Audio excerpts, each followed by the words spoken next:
안녕하세요. 오늘은 창세기 49장에 나오는 야곱의 그 마지막 축복들 중 하나죠. 베냐민에 대한 예언을 함께 좀 자세히 들여다보려고 합니다. 네, 베냐민. 저희가 받은 베냐민의 기질, 은혜로 말미암은 변화라는 글을 좀 바탕으로 이야기해 볼 텐데요.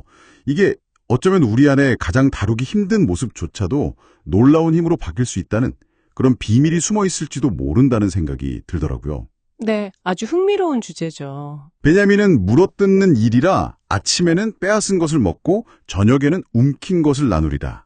와, 굉장히 강렬한 이미지예요. 그렇죠? 네, 맞습니다. 물어뜯는 일이라니 보통 긍정적인 느낌은 아니죠. 그러니까요. 이 일이 같은 기질이라는데 대체 뭘 의미하는 건지, 그리고 또 어떻게 움킨 것을 나누는 존재로 이게 변할 수 있다는 건지 오늘 한번 같이 파헤쳐보죠. 좋습니다. 먼저 야곱이 베냐민을 물어뜯는 일이라고 했잖아요. 딱 들어도 뭔가 굉장히 호전적이고 한번 물면 놓치지 않는 그런 집요함, 그런 기질이 느껴지는데요. 네, 맞아요. 자기 뜻대로만 이게 사용되면 정말 파괴적일 수 있는 그런 기질이죠. 사사기 뒷부분 보면 그 레위인의 첩사건이 나오지 않습니까? 아, 네. 정말 비극적인 사건이었죠. 그때 보면 베냐민 지파의 그 고집, 그 호전성 때문에 온 이스라엘하고 전쟁이 벌어졌고 결국 지파 전체가 거의 사라질 뻔했잖아요. 그렇죠. 거의 멸절 직전까지 갔으니까요. 그야말로 공동체를 파괴할 뻔한 끝장을 보는 성질머리였던 셈입니다. 아, 끝장을 보는 성질머리. 딱 맞는 표현 같네요. 근데요, 정말 흥미로운 건 바로 그 기질이, 그 에너지가 완전히 다른 방향으로 쓰일 때는 공동체를 구하는 강력한 힘이 되기도 한다는 점이에요. 다른 방향이요? 네, 잘 벼린 칼과 같다고 할까요? 누가 어떻게 쓰느냐에 따라서 결과가 완전히 달라지는 거죠. 예를 들어 주실 수 있을까요? 예를 들면 사사기 3장에 나오는 사사 에훗. 이 에훗도 베냐민 사람이었습니다. 아, 에훗이요. 그 왼손잡이? 네, 맞아요. 그 왼손잡이 에훗, 그의 대담함과 기질을 이용해서 당시 이스라엘을 괴롭히던 모압 왕 에글론을 처단하고 민족을 구원했거든요. 와, 똑같은 베냐민 지파인데 이번에는 그 강한 기질이 공동체를 살리는 데 쓰였군요. 그렇죠. 완전히 다른 결과를 낳은 거죠. 정말 양날의 검이라는 말이 딱 맞네요. 그럼 그 축복의 뒷부분 있잖아요. 아침에는 빼앗은 것을 먹고 저녁에는 움킨 것을 나누리로다. 이건 어떻게 봐야 할까요? 그냥 기질을만 말하는 게 아니라 뭔가 변화에 대한 이야기 같아요. 맞습니다. 단순한 기질 묘사를 넘어서는 거죠. 성품의 변화, 그리고 어쩌면 사명의 전환까지도 예언하는 것으로 볼 수 있습니다. 움켜쥐던 자에서 나누는 자로의 변화. 움켜쥐는 자에서 나누는 자로. 베냐민 지파 출신의 첫 번째 왕, 사울의 삶에서 이 양면성, 그리고 변화의 가능성, 또 그 위태로움까지 다 볼 수 있어요. 아, 사울 왕이요? 네. 처음 왕으로 뽑혔을 때 그는 자신을 가장 작은 베냐민 사람이라고 하면서 굉장히 겸손했죠. 맞아요. 사무엘상 9장에 나오죠. 그리고 암문 족속을 물리치면서 백성들의 신망을 얻고 이스라엘을 하나로 모으는, 그야말로 나누는 리더십을 보여줬습니다. 그때는 분명히 그랬죠. 네, 그랬죠. 영웅이었죠. 하지만 권력을 얻고 점점 교만해지면서 그는 다시 하나님의 뜻보다는 자기 생각을 앞세우는 움켜쥐는 자의 모습으로 돌아섭니다. 아, 결국 그래서 맡게 되죠.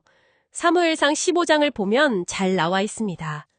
여기서 우리가 볼 수 있는 건 기질 자체가 선하거나 악하다기보다는 그 기질의 방향이 중요하다는 거예요. 방향성. 그리고 그 방향은 변할 수 있다는 가능성. 기독교에서 말하는 거듭남이라는 개념이 바로 이런 것과 연결될 수 있습니다. 성격 자체가 싹 없어지는 게 아니거든요. 아, 그런가요? 네, 그 에너지가, 그 기질이 하나님의 선한 뜻을 향해 방향을 바꾸는 것, 그게 바로 거듭남의 중요한 측면 중 하나라고 할 수 있죠. 그렇군요. 거듭남이 무슨 성격 제거 수술 같은 게 아니라 방향 전환이라는 말씀이시네요. 와닿는데요. 그럼 이 변화, 이 긍정적인 방향 전환은 도대체 어디서부터 오는 걸까요? 그냥 마음 먹는다고 되는 건 아닐 텐데요. 중요한 질문입니다. 성경에서 혹시 힌트를 좀 찾아볼 수 있을까요? 신명기 33장 12절을 보면 모세가 베냐민을 이렇게 축복하더라고요.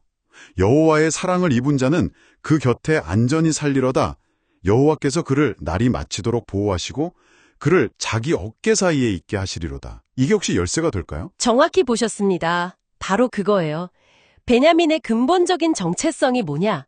바로 하나님의 사랑을 입은 자. 하나님의 사랑을 입은 자. 그들의 그 이리 같은 강력한 기질이 왜 파괴적으로만 가지 않고 에훗처럼 때로는 긍정적으로 발현될 수 있었을까?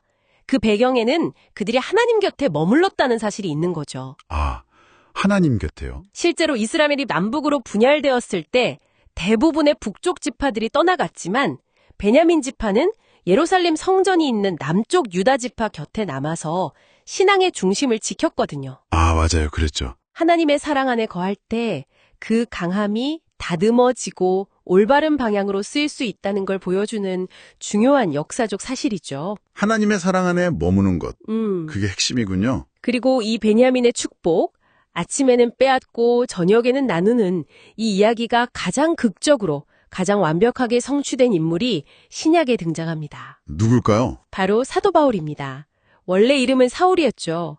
공교롭게도 그 역시 베냐민 지파 출신입니다. 와, 사도 바울도 베냐민 지파였군요.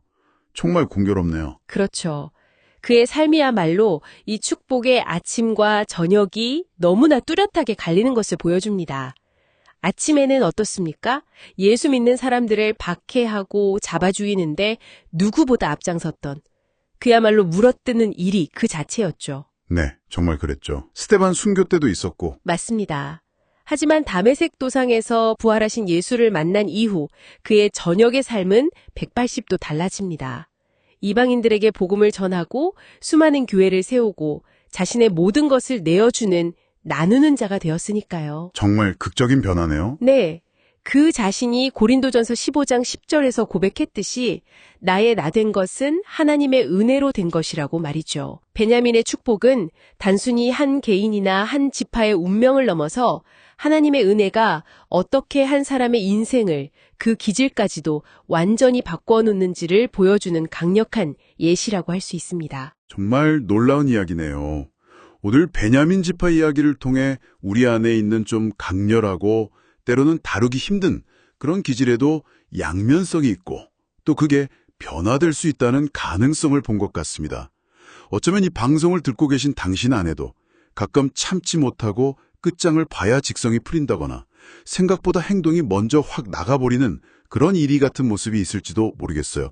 저도 좀 그런 면이 있는 것 같고요. 중요한 건 그 기질 자체가 아니라 그 에너지가 어디에 붙들려 있느냐 하는 점인 것 같아요. 마치 고성능 엔진 같달까요? 경주용차에 쓰이면 놀라운 성능을 내지만 잘못 다루면 큰 사고로 이어질 수 있잖아요. 네, 비유가 확 와닿네요. 엔진 자체가 문제가 아니라 운전자의 방향이 중요하듯이 우리의 그 강렬함이 하나님의 사랑 안에서 다듬어주고 방향 잡힐 때 움켜쥐려던 손이 펴지고 그 날카로운 기질이 오히려 생명을 살리고 나누는 통로가 될 수 있다는 그런 희망을 발견하게 되는 거죠. 자, 그럼 이제 마지막으로 당신에게 한번 질문을 던져봅니다. 만약 복음은 사람을 바꾼다는 이 말이 정말 사실이라면 마치 성형수술 전후 사진처럼 말이죠. 하나님의 은혜가 당신의 영혼을 만졌을 때 그 변화는 구체적으로 어떤 모습으로 나타나야 할까요? 오늘 당신의 삶에서 아침에 움켜쥐던 그 모습에서 저녁에 나누는 모습으로 나아가는 구체적인 발걸음은 무엇일 수 있을지 한번 조용히 생각해 보시면 어떨까요? 이것이 아마 베냐민의 이야기가 오늘 당신에게 던지는 가장 중요한 질문일 것입니다.